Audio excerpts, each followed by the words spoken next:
Big LEZ'S League, an all rugby league experience.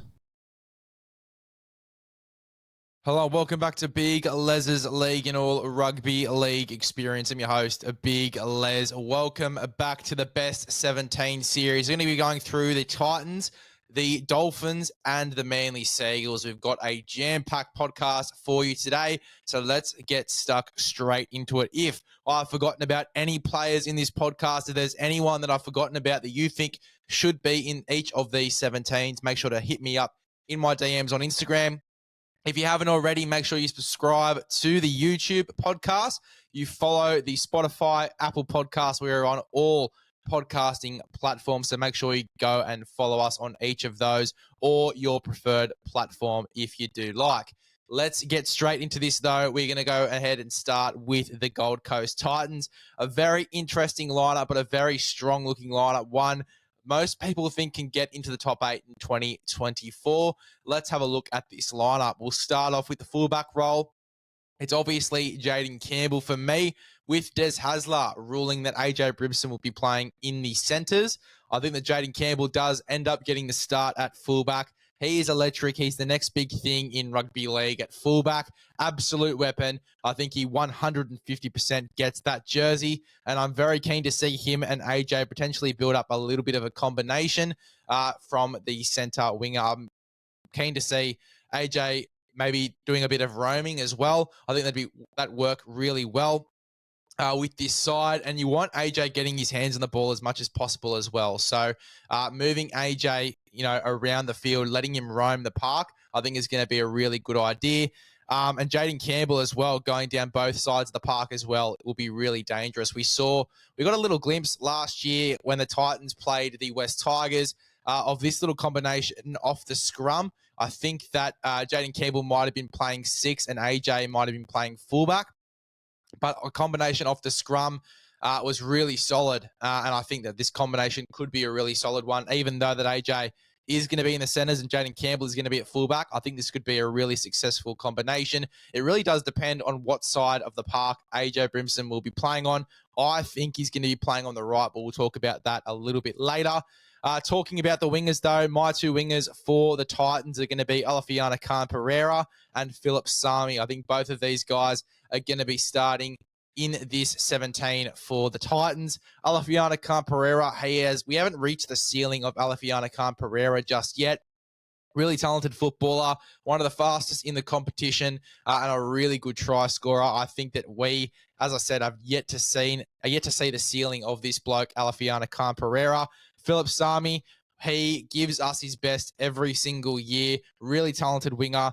Played Origin only 2 years ago. People do forget as well. A really talented footballer with a very high ceiling who, you know what you're going to get out of Philip Sami every single year. So he is my other winger. He will be on the right-hand side. Alafiana Khan-Pereira on the left. In the centres, my left centre is Brian Kelly, one of the veterans in this side, one of the leaders in this side as well. He is definitely there for me. Was in and out of this team for a period in 2023. He is definitely in there for me to start the year at left centre. My right centre, that means, is AJ Brimson. I think AJ gets the start on the right-hand side. He's done most of his best work on that right-hand side of the park as well. So AJ Brimson is my right centre, and so much potential here. I think that it simplifies his role a little bit too, AJ, and I think we're going to get the best out of AJ at centre as well. He can play really good football no matter where you put him on the park. He always gives you his best. Yes, his best position is fullback, but I think we are going to get the best from him at centre as well. So can't wait to see AJ at centre in round 1 of 2024. In terms of the halves, there's been a lot of debate about how the halves should be structured. A lot of people actually wanted AJ in the number 6 jersey with Kieran at 7. We've seen Kieran at 7. We saw it at the Dogs. It didn't really work too well in the side that he was in. I feel like this would be a very similar narrative if we had Kieran Foran at 7 in this side. Plus, so good down the left-hand side with Dave Fafita. I'd keep Kieran Foran next to him for Fafita's sake as well and his development. I'm definitely keeping Kieran Foran on that left-hand side at 5'8". My halfback to start the year, I think Tanner Boyd deserves to get the first crack. Although Tom Weaver, he's a guy that is coming through at the moment. Obviously, he had 2 or 3 games, I think, in 2023.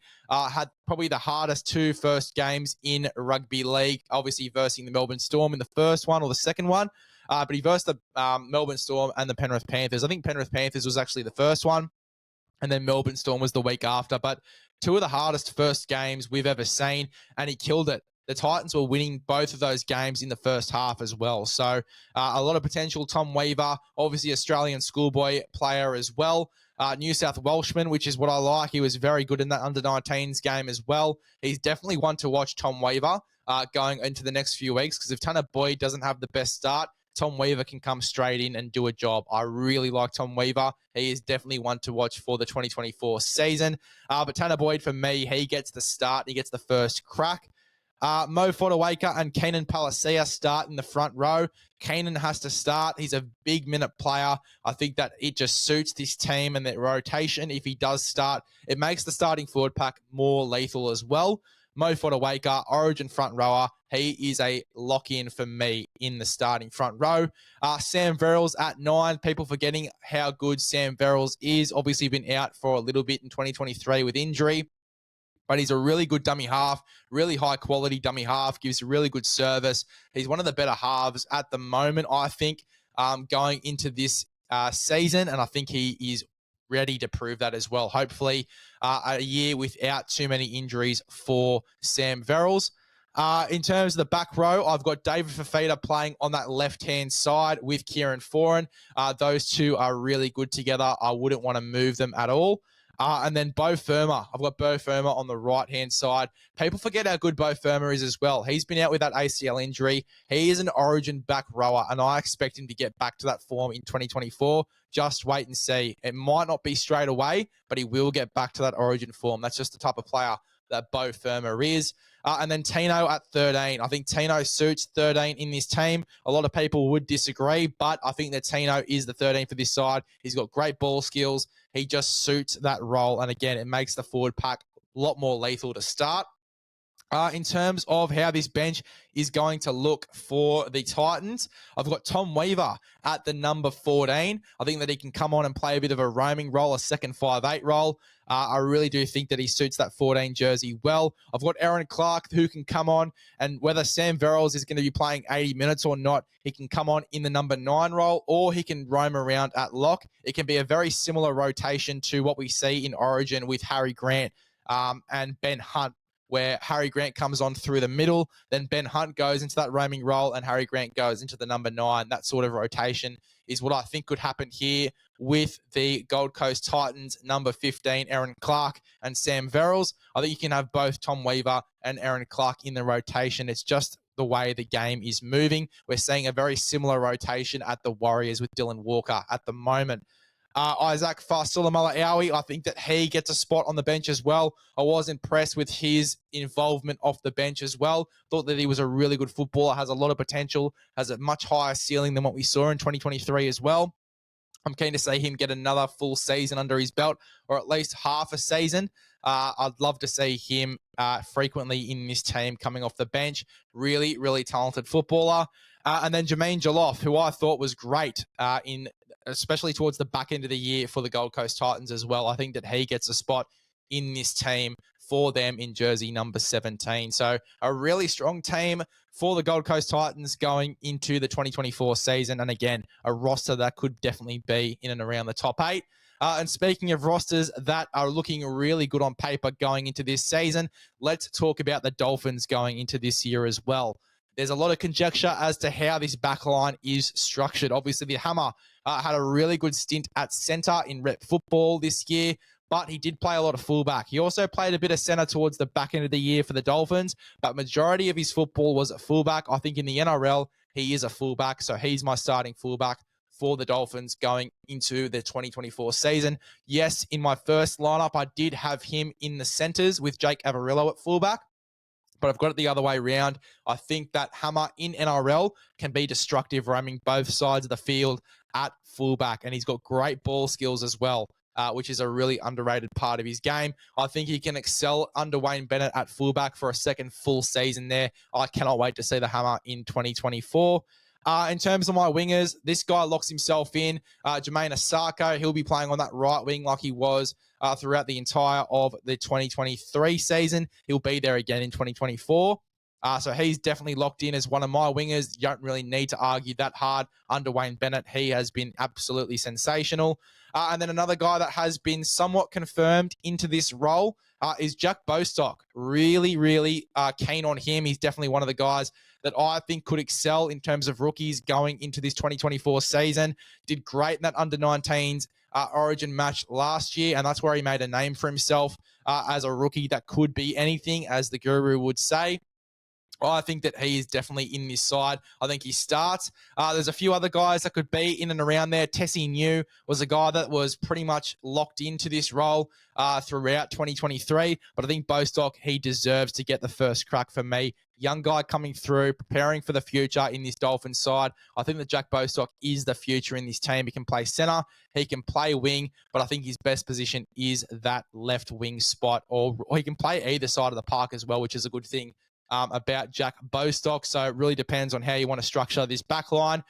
In terms of the centers, this guy locks himself in. Herbie Farnworth did really well on that left wing. I think that he'll be there again in 2024. Really solid footballer with plenty of upside. He's got so much in his game. I think that he'll be great at center. Yes, they've paid him big wicket, but they had to get him into this team.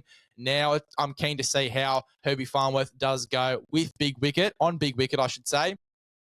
In that center position. There's not many centers on big wicket, but you've got to pay a guy like Herbie Farnworth big money because he's just so talented.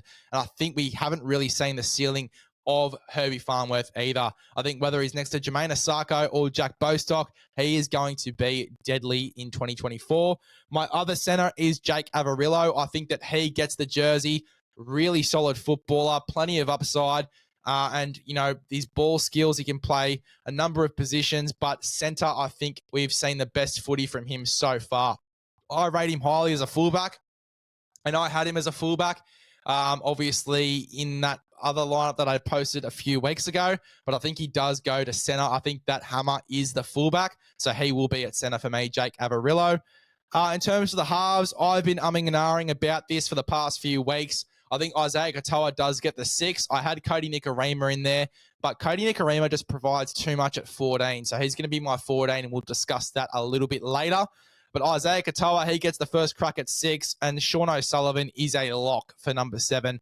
Rate Sean O'Sullivan really highly. I have for a while. If you've listened to the podcast for a while, you would know how highly I rate Sean O'Sullivan. He's definitely going to be there for me in that number 7 jersey, and it's going to be his year this year. Without any injuries, hopefully, he is going to be one of the in-form halfbacks in the competition. There, I said it.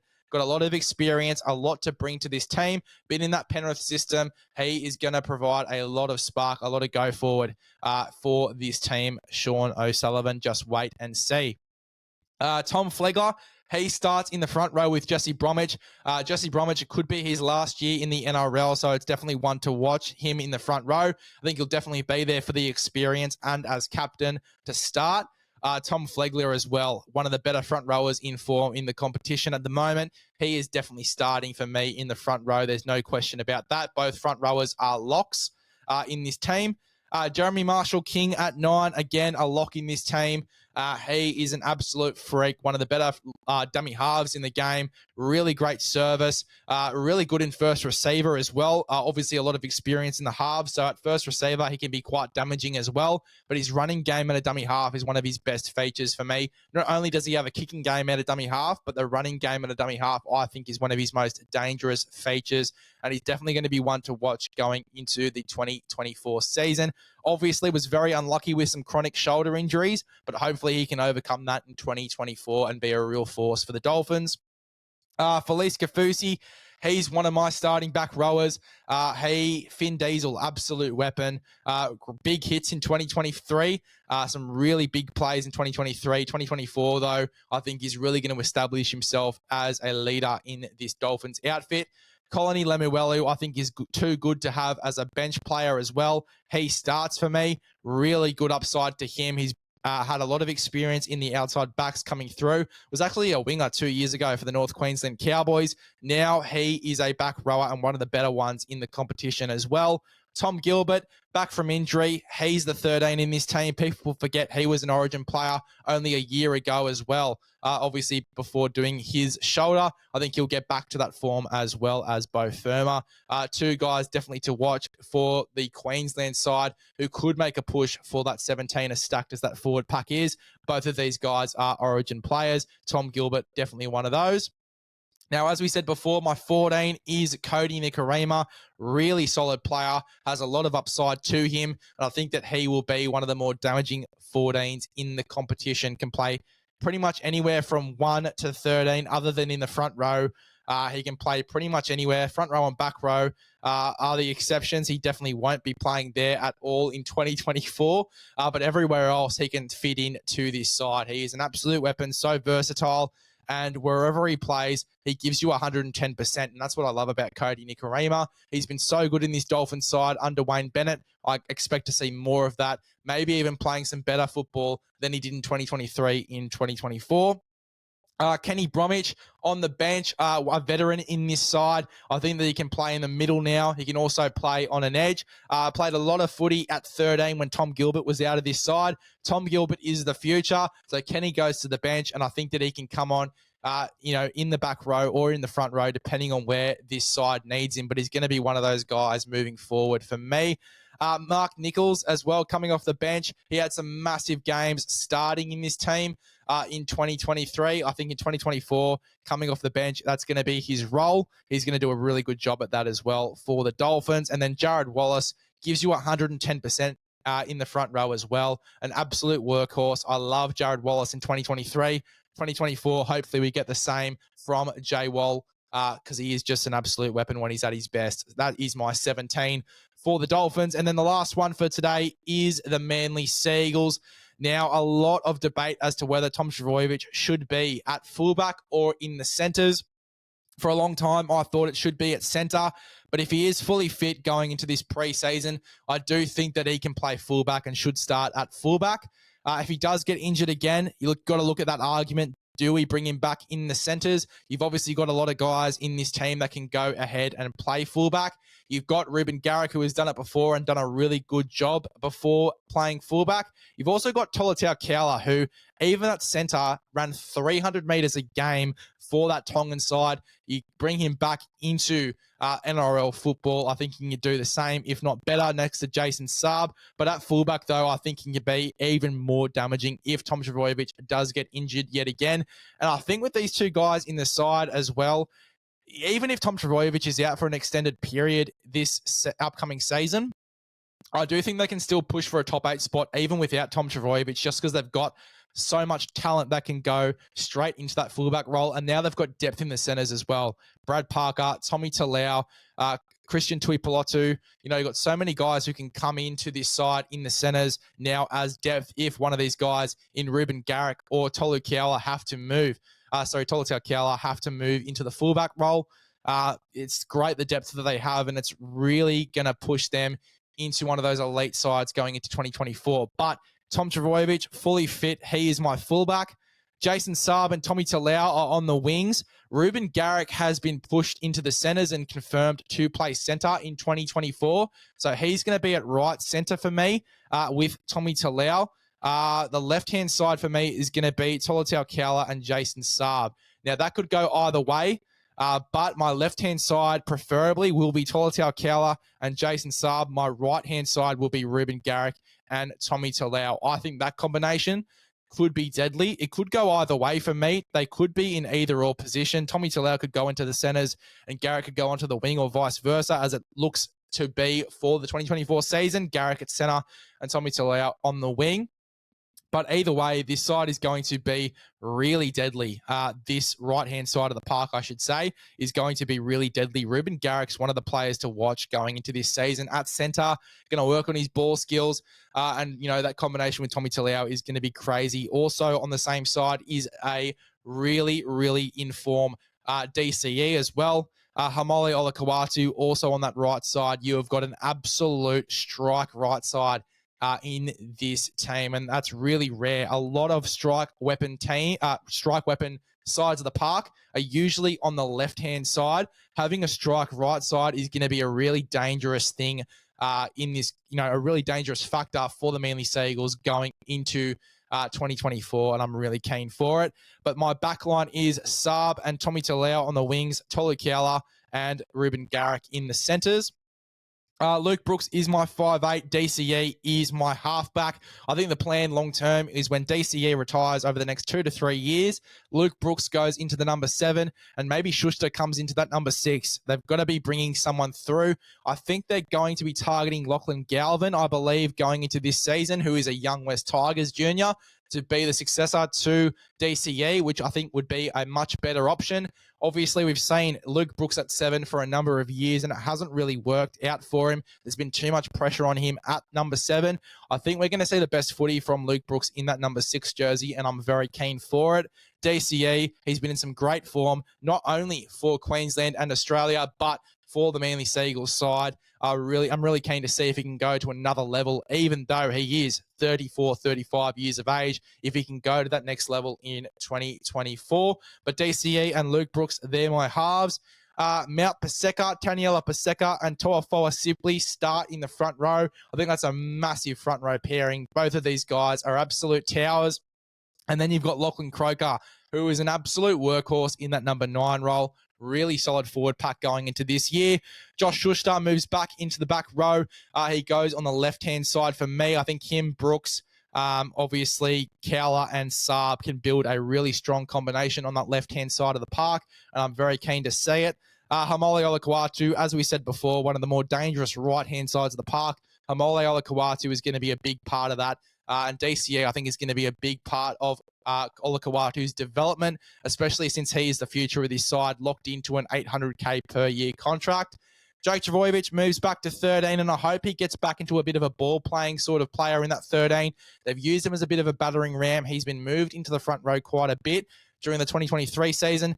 Doesn't work for me. I think that he has to be that roaming 13 that they've used him as over the past few years with some really crisp ball playing. I think that's when Jake Trbojevic is at his best. So that's where I want to see Jake Trbojevic in the 2024 season. That roaming lock forward with some beautiful ball skills. That ball player in the number 13 is where Jake plays his best footy. A lot of conjecture around this 14 jersey. Gordon Chan Kum Tong takes it for me, though. Really, really exciting player going into the future as well, Gordon Chan Kum Tong. And great for Lachlan Croker as well. Doesn't have to play the full 80. And we can get a little bit more out of Lachlan Croker as well with shorter spurts. And Gordon Chan Kum Tong can take the load off Lachlan Croker a bit as well, which is what I like about this Manly side. I think it's something that Lachlan Croker's needed for the past 2 years. Lachlan Croker's been great playing 80 minutes, but I feel like he's going to be even better now that there's less pressure on him to finish the game. And he can have shorter spurts and with more energy as well is going to be a big thing for Lachlan Croker going into this year. But Gordon Chan Kum Tong, he is my number 14. Ethan Bullymore, he's someone that I rate really highly as well. Absolute workhorse, can play him in the middle or on an edge, really versatile in the forwards, and just has an unending motor. Can play big minutes and can play at 110% for those minutes as well. I am a big fan of Ethan Bullymore, and I think he's going to be outstanding in the 2024 season. So Ethan Bullymore wears jersey 15. Jersey 16 is Josh Aloiai, providing a bit of impact off the bench here for the Manly Sea Eagles. Really keen to see it. And then Corey Waddell as well, coming back from the Bulldogs. Obviously had a shorter stint with the Manly Sea Eagles before going to the Bulldogs. I think he was at Penrith at some stage as well. Keen to see Corey Waddell back in this team and playing some really solid football. I think he'll be off the bench, though, replacing Jake Trbojevic in that 13 jersey. I think that's going to be his role in this 17. But there you go, guys. That was the Titans, the Dolphins, and the Manly Sea Eagles best 17s going into the 2024 season. Just a note here as well, Matt Lodge, he'll probably be coming back into this side for Manly halfway through the year. I don't know where he fits into this 17. You've got a really strong bench already with Bullymore, Josh Aloiai, and Corey Waddell. I don't know if I can take any of these guys out of this team for Matt Lodge. As good as Matt Lodge is, it's a really solid side as it is. And I think it's going to be really hard for Matt Lodge to work his way back into this team as well. But those are the 17s. We're going to be going through the next 3 teams in the next one. Make sure, if you haven't already, to subscribe to the YouTube podcast, Big LEZ'S League. Also, follow the Spotify and Apple podcast channels as well. Follow the Instagram, Big LEZ'S League. Also on TikTok, Big LEZ'S League. Make sure you give me a follow there, and I'll see you guys in the next one.